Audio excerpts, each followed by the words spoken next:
Welcome back to the Swang Glow Podcast Show. It is yours truly, Do Rock Creek. What's happening with all my people out there in the free world today? It's an absolute pleasure to be back here at this round table amongst my round table family. As always, salute to you all.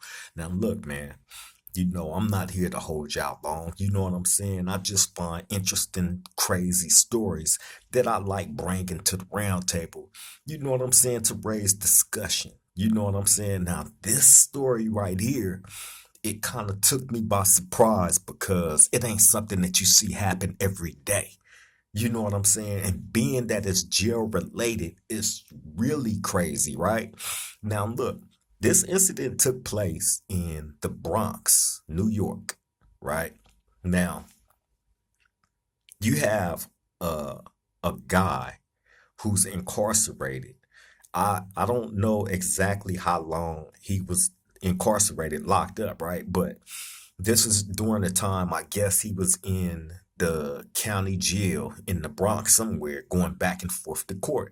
From the reports that I seen, he made multiple court appearances, right? Multiple, 3 to 4 court appearances. Well, on this one particular day, while going to court, he's on the back of a transportation bus, him and 4 other inmates. Now, him is this guy by the name of Louis Soto. You know what I'm saying? 32 years old, out the Bronx, right? It's him and 4 other inmates on the back of a transportation bus. Now, let me explain how transportation works. You know what I'm saying? When you're incarcerated, typically, now I can't speak for how they do it in the Bronx, right? But from what I've known, universally about how jails and all that stuff operate, typically they search you before putting you on the bus. Really, I know out here in California, you know what I'm saying? It's a number of things, different stages you go through um from the time you wake up, if you got a court date, from the time you wake up to the time you are actually standing in court. It's a process. I hate I hate it going to court. You know what I'm saying? For that reason. You know what I'm saying? The different processes you have to go through, from the time you wake up, bam, you got to deal with the police. Then it's the searches, it's the strip searches. You know what I'm saying? They're gonna strip search everybody before they even put you in handcuffs. They strip searching you. You know what I'm saying? Then they're gonna put you in handcuffs. You know what I'm saying? Bam. Then they're already gonna search the bus before you get put on the bus. You know what I'm saying? Then they load everybody up on the bus. Bam. By the time you get to court, they gonna search the court tanks and all that. When you going into court, I believe you walk through metal detectors. On top of that, I'm not sure. I don't think they had the metal detector thing set up out there in the Bronx, because after this situation took place, they start saying that they're gonna implement metal detectors. So, I guess they was lacking on that part right there, right? However, while these guys are being transported from the county jail to court, this guy, Luis Soto, 32 years old, pulls a 22 caliber handgun from what's being reported. It was smuggled in his buttocks. Now, let me explain something to y'all, man. I've seen some dudes smuggle some things over the years, right? But a gun, that's a whole different type of determination. Whatever his determination was, whether it was to do what he ended up doing this day or what, I don't know what his deviant plan was. But this dude smuggled a 22 caliber pistol up his buttocks. And like they said, he made multiple appearances to court, back and forth from court to the county, back and forth, right? Multiple occasions, which means that, these trips didn't happen in the same day. These trips happen, they set your court dates on different time schedules. So he could have went today and might not have another court date for the next month or two, and so on and so on. You know what I'm saying? So he had this 22 caliber on him uh for a while. You know what I'm saying? So they don't know where the gun came from. They don't know how he managed to go undetected with it for so long. You know what I'm saying? But on this particular day of them going to court, he's in the back of the transportation van with four other inmates. This fool pulled the gun out and shoot another inmate one time. One time. Right? Shoot him in the back on the back of the transportation bus while they're on their way to court. You know what I'm saying? So they say the police that's driving the van, like, rush back to the police station, you know what I'm saying? Snatch out all the inmates off the bus, and they discover a 22 caliber handgun, fully loaded, you know what I'm saying? Well, with one single bullet missing, right? But other than that, fully loaded. So, really, who does that fall on at the end of the day? You know what I'm saying? Because now it's the blame game. See, like I just explained to y'all how the searches go, right? In California, they search you going and coming back. You know what I'm saying? You're going through a number of different stages, you know what I'm saying, to get to court and then to get back from court back to your cell. That's how it is out here in California, in the LA County Jail. Oh, man, it's a process. Going through that LA County Jail to the court, I'm telling you, it was hell. It really was, because you go through these court tanks in the LA County Jail. They shuffle you from tank to tank. Bam. Then when you finally get to the tank where you're supposed to be at, where everybody is going to the same courthouse, they put everybody in the same tank that's going to the same courthouse. Bam. So y'all sitting in there and you waiting for everybody that's going to court to come down. Then you gotta wait for the police to prepare the bus that y'all gonna be on. You know what I'm saying? Then the handcuffing part starts. They calling everybody out by their name, one by one. You get your handcuffs. You could line back up in another cell. So you wait for that whole little process to go through of them handcuffing everybody up. Once everybody is cuffed up, then they single file line everybody from that cell out to the bus. You know what I'm saying? They load everybody on the bus. You know what I mean? Bam. So then y'all get to y'all destination, y'all actual courthouse. So you got to go through the stages of going through the drama there, because you're gonna see a couple of court tanks there. You know what I mean? I know in Pasadena court, they had two different tanks downstairs outside the attorney visit booths where they used to put people at. You know what I'm saying? And then, like, if, all the courthouses is upstairs. I mean, the courtrooms is upstairs. They got us downstairs. You know what I'm saying? Basically, like in the basement part. You know what I'm saying? And they'll put you on the elevator.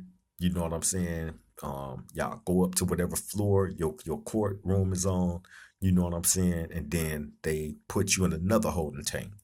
So you sitting in this holding tank, you know what I'm saying? And you do your court thing, and then, you got to wait for everybody to go to court. Sometimes you can catch the early bus back, depending on how many people is done with their court proceedings at a certain time before 12 o'clock. Y'all can make that bus back. You know what I'm saying? Other than that, if not, you're going to be sitting in there all day. Then you got to go back to the LA County Jail and sit around in another tank for at least 2 to 3 hours before you even make it back to your cell. So the court date stuff is a long, drawn out process. You know what I'm saying? Nothing glorious about it, nothing fun about it. You know what I'm saying? You can look at, oh, well, it's a good way to get out your cell when you can look at it like that. But, dealing with the sheriff is a whole different experience. You know what I'm saying? Going through that LA County Jail is a whole different experience, but dealing with with the LA sheriff, oh man. Ooh, man. So I don't know too many people that would have been able to pull off what Luis Soto was able to pull off, as far as, like I said, I've seen dudes smuggle quite a few different items up their cheeks. You know what I'm saying? But 22 caliber gun, nah, that's a whole different level of determination right there, man. Like I said, you know what I'm saying? Now, being that he committed this crime, you know what I'm saying? And it ain't no alleged to it because he was on the back of a transportation bus. You know what I'm saying? You wasn't able to wash your hands, so gun residue is there. Your fingerprints is on the gun. You know what I'm saying? I'm pretty sure them dudes that was back there on the back of that bus with you, they didn't report that the guy that he shot died, so he definitely told on you. And the other dudes that was back there probably doing some talking too, along with, they got cameras connected on those buses as well. You know what I'm saying? So I'm pretty sure they have video footage of the whole incident. You know what I'm saying? So yeah, he caught red-handed on that. So there's no alleged to it. You know what I'm saying? So don't get he's putting a crime on it. Nah, I ain't putting it on nobody. I don't get down like that. You know what I'm saying? But I am reporting a story that's out there as it is being reported. And this is what's being reported. So I'm putting my commentation on it with my own experience on, being transported back and forth to court from the LA County jail to the courthouse that I was going to. You know what I'm saying? And just knowing how grueling that whole process was to me. You know what I'm saying? Dude is looking at attempted 187 now. They said he was locked up behind child custody or some stuff, right? So you trade a child custody punishment for attempted homicide punishment. You know what I'm saying? Like that don't even equal out to, you know, logic. You know what I'm saying? But hey, like I said, but I don't know what his reason was for you know what I'm saying, pulling that blammy out his yammies. You know what I'm saying? But he did it, shot old boy one time. They didn't report that he died, so I don't think he's deceased, you know what I'm saying? But he did suffer a gunshot wound. As a matter of fact, they also reported after dude shot him, the person that got shot screamed to the police, "I just got shot." You know what I'm saying? So yeah, I'm pretty sure, he positively identified Mr. Louis Soto, you know what I mean, as the trigger man, as well as them having video footage and additional witnesses. You know what I'm saying? The way people be telling, I wouldn't be surprised if the other ones that was back there when this happened, is saying something. You know what I mean? They didn't report that anybody else was hit. They said he shot one time and that was a wrap with that. You know what I'm saying? So yeah, man. Um, Again, to be incarcerated and going through the court process, like your mind would just be on something completely different. So for you to commit a crime like this on your way to court and a child custody case, that's crazy business, bro. That's crazy, crazy business. You know what I'm saying? You go from that, now you got to attempt at 187. You know what I mean? Now you done turned a couple of years into 25, 30 years, however much time they give out there in the Bronx for doing something stupid like that. You know what I'm saying? Like I don't know, man. I'm not that hard. You know what I'm saying? I'm not that hard to the point where I would go through the lengths of for one, you got to be hard as hell to cheek yeaster a 22 caliber pistol up your buttocks for however long. The man was locked up for a while. You know what I'm saying? For a while. So he had that gun. He had it on him for a minute. Ain't no telling how long. You know what I'm saying? Really, he either, you know, took it in himself, or, you know what I'm saying, he was able to accumulate it while locked up. I don't know. I don't know. That's a secret that, only that man know. You know what I'm saying? But whatever the case may be, he utilized that weapon on the inmate. Now, think about this. He could have took that weapon in court, and you know what I'm saying? He could have been one of them disgruntled parents You know what I'm saying? You already fighting a child custody case. You know what I'm saying? He could have went up in there and knocked down the judge, the bailiffs. You know what I'm saying? The district attorney. He could have went in there and turned that gun on any one of them, but he didn't. He could have turned that gun on one of the police that was transporting him, or one of the police that work inside the county jail where they at in the Bronx. There's a number of things that he could have done. He could have took somebody hostage and tried to break his way out of the jail that he was at. Who knows? There's a number of things that he could have done. You know what I'm saying? But you know, I guess his determination only went so far as to who he wanted to get and how he wanted to get him, because he only shot the man one time. You know what I'm saying? Which is crazy work to me, because if you got, that type of animosity towards somebody, you know what I mean? You go through those lengths to smuggle a gun in jail. That's unheard of. You feel me? I've heard of probably out here in California, one case of somebody having, or it was a rumor that this person had a gun. You know what I'm saying? And I ain't gonna say that person's name, you know what I mean? But this was when I was in New Folsom State Prison, right? In 2005. You know what I'm saying? A situation occurred where they said somebody had got caught with a gun, right? In their cell, amongst other things. And I remember hearing that, like, he got caught with a gun in his cell. What? What you gonna do with a gun in prison? Like, you know what I'm saying? Like,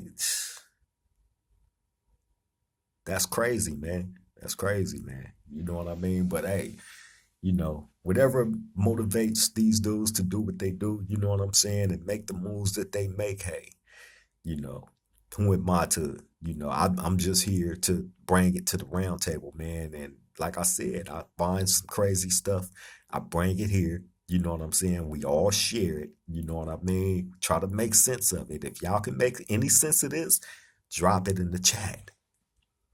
I encourage participation. That's why I bring these crazy stories to y'all. You know what I'm saying? Participate, man. You know what I'm saying? Don't be shy. Don't be bashful. You know what I'm saying? You at home. You at home. Ain't nobody here looking at you strange or none of that. You know what I'm saying? We all here to interact, man. We grown here. Grown men and women. We grown. You feel me? And what we engage in here, it stirs no controversy with nobody else to where we beefing with people, and you know what I'm saying? Like, nah, I'm beef free. You know what I'm saying? I have no beef with nobody. I have no issues with nobody. You know what I'm saying? So, and I'm happy and proud to be able to say that as a grown ass man. You know what I'm saying? It's a million and one other things going on in the world that we actually need to be focused on and thinking about and giving our time to. You know what I mean? And beef and all that, you know what I'm saying? I just think at a certain age, certain things just need to either slow down or be stopped altogether, period.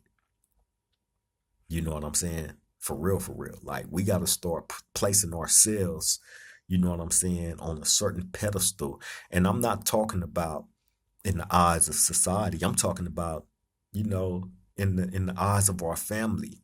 You know what I'm saying? And our peers and our community.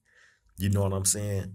To, and when I say set ourselves on a pedestal, I'm not like we're better than anybody. I'm not saying that. I'm saying to a certain standard we got to hold ourselves to as grown men and women. You know what I'm saying? That face daily responsibilities, that have real life issues that we face every day as grown men and women. You know what I'm saying? But yeah, man, I just wanted to bring that crazy story to y'all about this dude, Luis Soto, out the Bronx, smuggled a 22 caliber pistol in his buttocks inside of a jail, and was transported back and forth from the jail to the courthouse multiple times on multiple different occasions, And it is alleged that he had that gun during all these trips, all these times. And I guess that day on the back of that transportation bus was his day to strike. And he struck. You know what I'm saying? But he also struck himself out of life because what he was in jail for really wasn't too much of nothing. But now, man, you done took yourself out your family's life, your kids' life for a substantial amount of time now. It's a wrap. You know what I'm saying? But yeah, man, on that note, I guess I'll get up out of here. You know what I'm saying? If y'all chose to participate in the chat, I appreciate that, man. I encourage it. Please continue to do so. You know what I'm saying? Like, comment, subscribe, share the video. Share it. You know what I'm saying? Hey, without y'all, we don't stay afloat. You know what I'm saying? Shout out to all the new subscribers too, man. If you haven't already, did it again. Like, comment, share, subscribe. You know what I'm saying? Hit the notification bell. So when we go live or we drop these videos, man, y'all be the first ones at the round table getting the scoop. You know what I'm saying?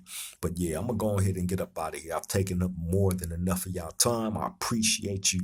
You know what I'm saying? Y'all continue to live blessed, be a blessing to the people that mean anything to you in your life, man. On that note, I'm up out of here. To the next time we meet at this round table, I love you all, man. Triple gang.